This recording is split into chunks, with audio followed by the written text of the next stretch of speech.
Allora, un altro tema, quindi sostanzialmente qualcosa effettivamente sembra muoversi, qualche Sì, va cosina. detto anche una cosa, che l'aumento dell'occupazione, per tornare al discorso degli occupati, no?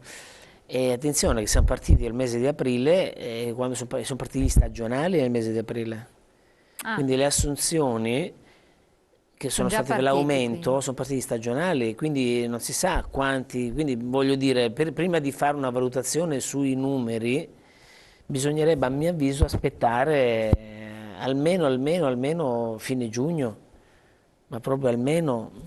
Infatti, qui vedevo dei dati che sono stati analizzati peraltro anche da Confcommercio, che comunque è un ago della bilancia importante, che sono emersi nuovi elementi di incertezza a maggio e cali di fiducia delle famiglie e anche delle imprese. Le famiglie hanno avuto un calo di fiducia meno 2,1% e le imprese meno 0,1%. Che per carità sono percentuali risicate, ma invece che parlare in positivo, c'è stato a maggio proprio una leggera flessione. Secondo lei questo calo di fiducia è dovuto a che cosa?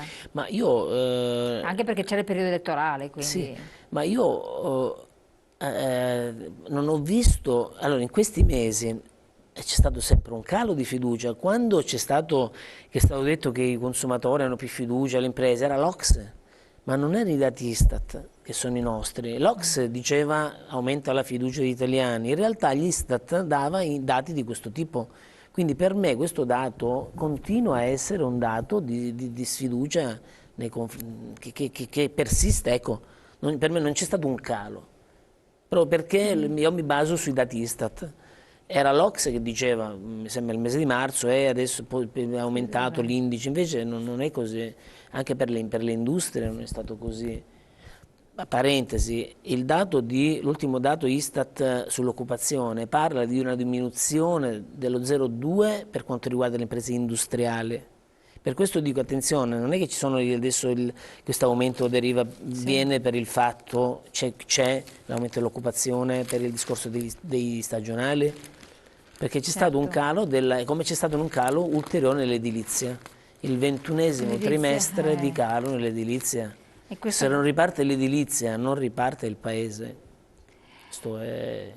per quanto riguarda secondo lei i condizionamenti che li possono aver avuto o no, le assunzioni che dovrebbero esserci 600 a Melfi e poi dovrebbero esserci alla Sevel, poi per l'Alfa Romeo, insomma questi grandi gruppi che dovrebbero fare grosse assunzioni, però qua non menzionano, nei giornali non vengono menzionati grandi gruppi che stanno facendo invece licenziamenti e quindi io non Sì, so sì. quanto ci sia anche da controbilanciare No, perché. ma poi io ricordo quando Marchione diceva, Marchion, ecco, diceva ma assumeremo 300, cioè, poi 300 persone le ha assunte col lavoro temporaneo. Non Erano so col se lavoro poi gli temporaneo. altri sono stati tradotti poi a tempo indeterminato, non lo so questo. Diciamo che c'è stato, allora, però questa è una mia valutazione, no? Sì, sì, Non no, è una infatti, ma valutazione che si sono basa su tutte. dati di fatto, però si leggono i giornali. Non dimentichiamoci che ancora prima che ci fosse la diatriba, lo scontro tra Renzi e i sindacati, c'è stato tra Marchion e i sindacati, era stato uno scontro fortissimo. Pertanto Marchion, nel momento in cui vede un altro, il capo del governo, che si scontra ulteriormente col sindacato, non può che rafforzare le proprie posizioni. Da qui ipotizzo gli annunci di dire assumiamo col Job Act, che è una cosa bella, insomma, un po' come è avvenuto anche con il nostro presidente di Confindustria, che era partito, adesso un po' sembra che si sia. Quindi, cioè è vero che i numeri vanno interpretati, no? Perché i numeri vanno interpretati, però se poi alla fine il numero non ti dà un risultato sul campo, c'è poco da discutere su quello. Cioè, Assolutamente. quindi sì, io sono francamente un po' disincantato, ecco, da quello che viene comunicato. Mi ha fatto anche un po' pensare, noi abbiamo avuto 3 mesi in cui c'erano dati contrastanti, l'INPS dava dei dati, il Assolutamente Ministero sì. del Lavoro dava dei dati, l'Istat dava dei dati. Molto contrastanti. Ultimamente mi risulta è stato fatto un summit tra questi, Non fate uscire no, mi dati che risulta, è uscito creino. anche sul giornale, sul Sole, e per coordinarsi sui numeri. Ora voglio dire, cosa devi coordinarti sui numeri? Vuoi metterti d'accordo sui numeri da dare? Cioè, io quindi sono disincantato un po', ecco. Guardo con attenzione i numeri, i dati Istat, che sono quelli secondo me più affidabili. E Ecco, per quanto riguarda il discorso invece che comunque sono strettamente correlati, lei se ne occupa anche della scuola, quindi mondo se della... sono un insegnante, infatti, quindi è coinvolti in pieno.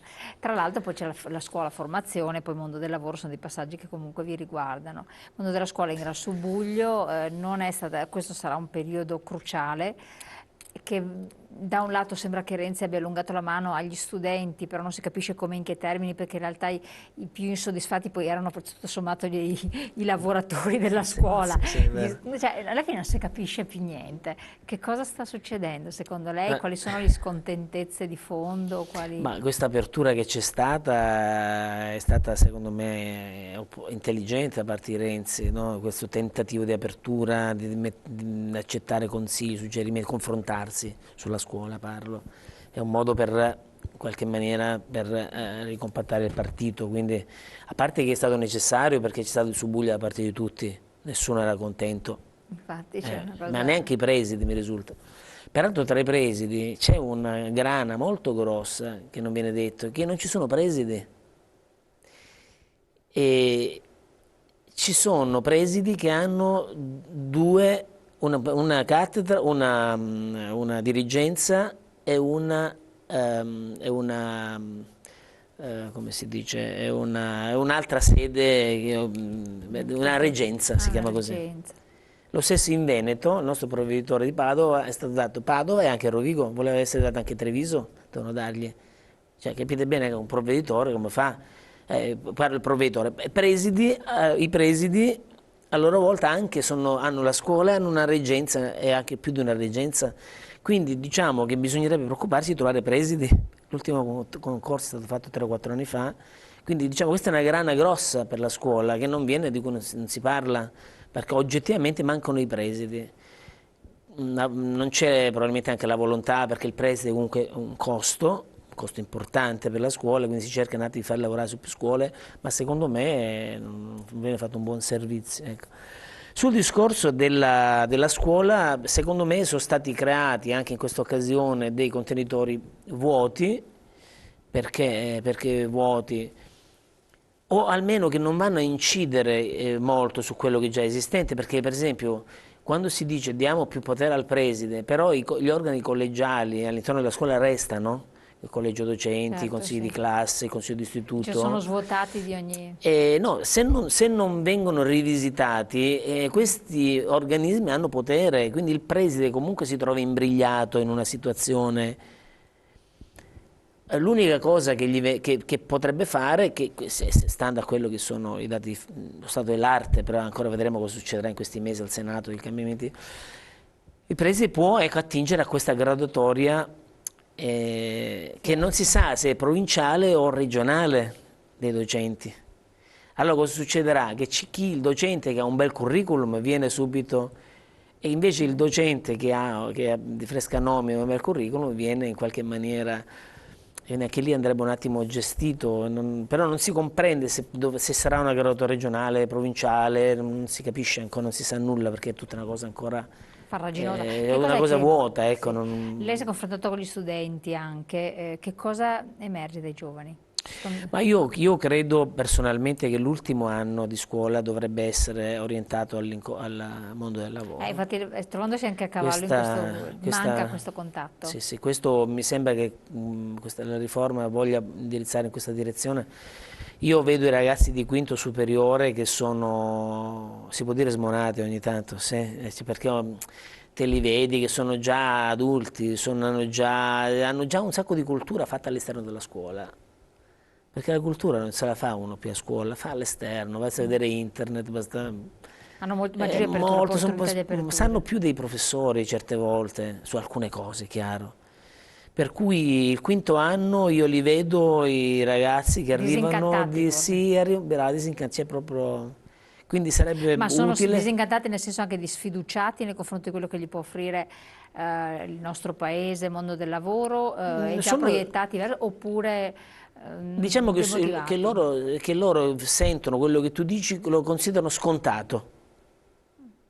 Quando un professore entra in classe, spesso non ha appeal perché quello che tu gli dici loro considerano già scontato, o che lo sanno, o che non gli serve, o che hanno già deciso. Loro arrivano in quinta, sono persone che hanno già le loro... quindi non sarebbe male proprio un aggancio proprio forte col mondo del lavoro, far fare la quinta classe. Lo dico a mio discapito perché si perdono ore gli insegnanti, ma secondo me in quinta i ragazzi E però dopo devono star molti fuori. vanno, tantissimi accedono all'università.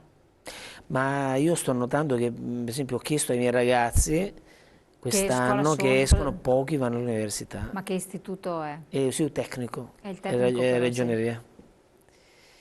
E Non, pochi vanno perché hanno compreso che, sbagliando, che la laurea sono anni in più di, là di studio, poi non è detto che trovi lavoro subito.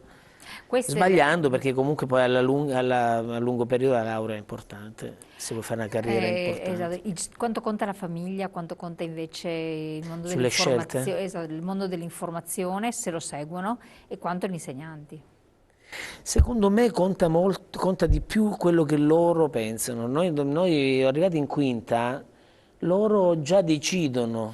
Non dobbiamo pensare che la famiglia ha molto più, come dire, peso durante la scelta dalla scuola media alla superiore, ma quando arrivano in quinta ormai i ragazzi decidono loro e spesso decidono di andare a lavorare per proprio il discorso del quattrino, per poter spendere, poter essere autonomi, autosufficienti. Quindi più Cioè in quello, quinta difficilmente i genitori scelgono se l'università o il mondo del lavoro. neanche condizionano. Secondo me no. Chiarissimo. Allora, pubblicità pochi secondi, poi vediamo di fare un'altra panoramica anche sul mondo un po' della politica, perché ovviamente anche questo viene condizionato e condiziona. Tra poco.